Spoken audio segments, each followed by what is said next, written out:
So we're starting a new book, book 11. I think I'm up to book 14, so we're getting close. We're going to have 4 topics today. One is from Tanya. So all the words and thoughts that are not directed to God and His will and His service are all garments for the animal soul. For this is the meaning of the term sitra achra, or other side. Basically, the not side of holiness. Wholeness, oneness, right? We're giving our whole self to the life force, the life itself. God that gave us life, that is living through us. We're not giving ourselves over to God. God gave us, and we're not giving. So it's not a wholeness. God dwells only on that which is surrendered to Him completely, whether surrender is an actual one, visible even in that the surrendered being's external aspects, or, as is the case with the supernal angels, whose entire being, they don't have bodies, their entire being is constantly and openly surrendered to God. Or whether it's in a potential surrender, as in the case of every Jew, who's raised here below in this physical world, to have the capacity to surrender oneself completely, even through martyrdom, for the sanctification of God's name. We call this the reason it's using the example of Judaism is because he's a Jew, and he says, Kiddush Hashem, to sanctify God's name, to make it other from the animal soul, to basically say, I'm not attached to this physical world if it's not a godly world, if I'm not able to be fully godly in this world. An object in which the vitality is clothed masters it when it's not surrendered to divine life force, like a captive in exile that's mastered by captors. Think about it, if you have something where its vitality is hidden and it doesn't seem to be being used for godliness, you could say it's money, a phone, food, stuff. It could be that it's like being held captive in a sense, because if it could be totally used, elevated, it could become one, returned back to its source. So vitality in a state of exile, when in an object that considers itself separate from the holiness that gives it vitality and existence, causing the object, here we could become objectified, right, to pass from non-existence to existence, so that it doesn't return to its original state of non-existence as it was before it was created by the vitality clothed in it. So, in other words, if we ourselves don't fully give ourselves over to the source, we're in the state of otherness. We get kind of fixed on objectification of ourselves. Hey, that looks good, that feels good, I want to be that. I want to talk about the second topic, which is the sacred mantle. This is from a Living Deeply class, which was run, it was like a workshop sort of cohort by, her name is Nili Weissman. So, the first one used to be each of us explored a pasuk. So, my pasuk was, so said the Lord to me, go buy yourself a linen girdle and put it on your loins and do not put it in water. And at the moment, it's slipping my mind. Let me see, 1 second. If I have it. Oh, I love this notebook. It's so clear and big. It's a good notebook. Oh yeah, from Jeremiah 13, 1. Now, this girdle, think of my pasuk, is like my mantle. So each of us got a verse in the Torah, which we explored, and to think what it means for myself. So I didn't understand why you're not allowed to put it in water. I thought I'm a Pisces, and Torah is water, and water is the mikvah, the immersion. But then thinking deeper, in terms of homeopathy, you don't give someone the opposite. You give someone like. So you give them a little bit of this, and then it causes a cascade.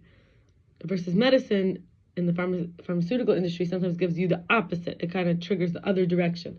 But this homeopathy sort of says your body's trying to go in a certain direction, let it go that way, and then rebalance itself. It kind of trusts. So there's this versus this. So think of the firstborn being the priest. I was the firstborn to my father, not to my mother. I was instead the space for my parents to reflect their power struggle and lack of emotional mirroring or presence, where I may have been able to be, I felt that so we make this pasuk teach us about ourselves. So they thought it was okay to mistreat me every time that they were in a bad mood, and there was this sense of mistrust, control issues, self-sabotage, escapism. My mother switched from being the bookkeeper. Also, like later in my life, realizing my mother switched. She was the bookkeeper for people trying to evade taxes.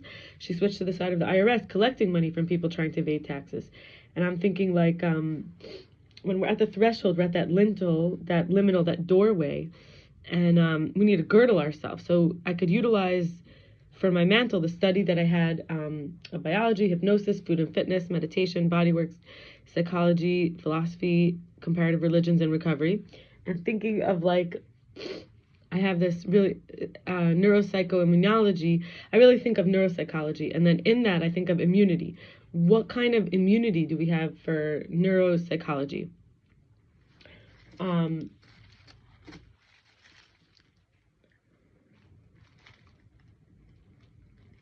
And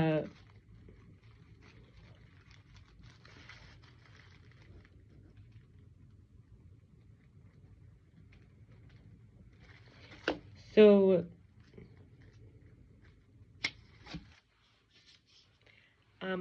in terms of the immune system cell, we could, I think I mentioned this in a previous video, depending on how someone behaves in their psychology, we could say that in the social network of the body of humans, the human larger body, the collective body,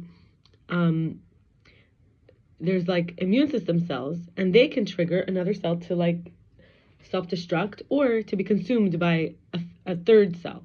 So in terms of using this, like being, maybe I feel like I'm kind of in the immune system, because I feel it's my job to expose where there's an infection or, a cancer area. But maybe I'm on the side of the cells, advocating for them, trying to rescue them, give them another chance. Or is that kind of like the devil's advocate? Like,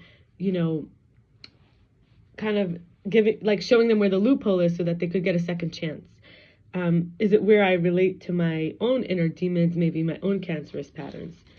And then in terms of like the feminine, the water, and then priest, I felt like, growing up Judaism, there wasn't really priests except married to the male priest, his family, basically. So the priest through the man. But when in terms of validating my own femininity as a priestess, because it doesn't say in the Torah anything about the female priest, just talks about the males, it's like for me to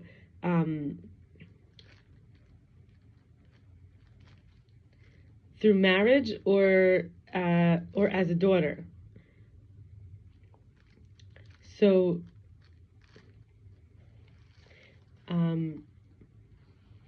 when there's no one who's a priest, they call up a Levi from the tribe, or then they call up a Yisrael, a regular person. So it's like where there's no priest, where there's no Levite, the priests were like the spiritual doctors, the Levium were like the musical, and they worked there, they did like labor. And then there was like the regular, sort of, no one is regular, but from the regular category. So it's like when there's none of this, then this. So validating my own priestessness is to be my own priestess where there wasn't a priestess or a priest.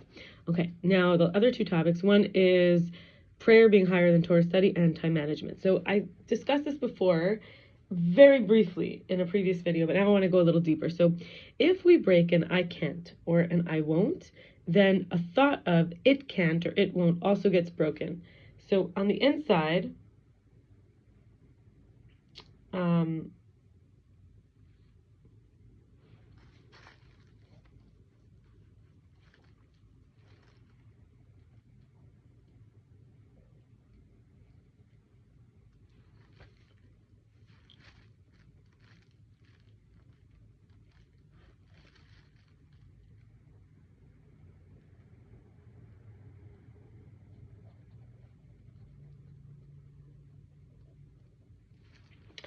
I want to say that the inner breakthrough breaks the world open. And I'm thinking about how to say this because the truth is that I introduced this topic improperly. So actually, Torah study is higher than prayer because it does say, of course, we have to place God before us, God, all about how we have to kind of connect with God, but more important, and fear God and love God. But most importantly, we have to occupy ourselves all the time with Torah study. That's specifically referring to a man. So it says here, why is prayer higher than Torah study in a certain way? In this way, when we do an inner breakthrough, it breaks the world open. So prayer opens possibilities, breaks expectations and assumptions about ourselves and about other and about the world, and it can alter our desire, our will, and our preferences, while Torah study is from below looking up. prayer can bring us up to look below.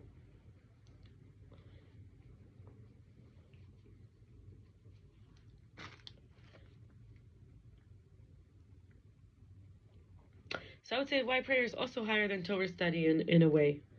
So then we have final topic, time management. In the Kitzur Shulchan Aruch, chapter 97, piece 10, footnote 20, quoting Rambam 6.2, that's Maimonides, 1 hour is divided into 1,080 parts. Thus, each minute is divided into 18 parts. Rabbi Asher Crisp, I think he's a rabbi, he says nature teva is related to tabat, which is a ring. This is on his inter-inclusion website. It shows that there's a cyclical pattern, repetition, and internal consistency. Over and over, becoming predictable and self-same, spinning its wheel round and round. The hamster doesn't go anywhere, and its motion is framed within present parameters that are regulated. This is when we think of it, it's actually, I think they're called the ofanim. They're like the revolving heavenly bodies. They have also a uniform matter, spellbinding power of invariant nature's invariant properties, which seem to exclude possibility for change. In other words, it's like it's this huge, like, I'm thinking about all the planets stuck in these rings, kind of these cycles, these orbits, right? With the Ophanim orbits. So this like spellbinding idea of like, how can we break a planet out, and what would it do to the entire system? It's like beyond ourselves, kind of like these natural phenomena seem to be eternally returning cycles, but there is also this sense of where we have to question everything in ourselves. We become and we are works in progress. We are mysteries. We are uncertain, hidden. We have hidden variables and novelty and alterations and interruptions and differences. And so you have Adam, which means man, which is the numerical value of 45, which is also the numerical value of what? So human is man meaning human. Is also related, is 45, which is also the same numerical value as if you take the 4 letters of God's name and spell them out. Like the Yud is Yud Vav Daled, the Hey is Hey Aleph, the Vav is Vav Aleph Vav, and the Hey is Hey Aleph. This is the Hebrew letter spelling out the whole, like let's say you take the letter D, and then you spell it out D-E-E. So each letter here is being spelled out of the 4 letters. So it ends up being more letters, and this numerical value is 45. So to be a human is to be a what? To be in time is to be in a circle. But a human is not stuck in time. A human is a what? So this is pretty inspiring information, and I wish you all the best. May we really take this in. Let this take us where it takes us. Bye-bye.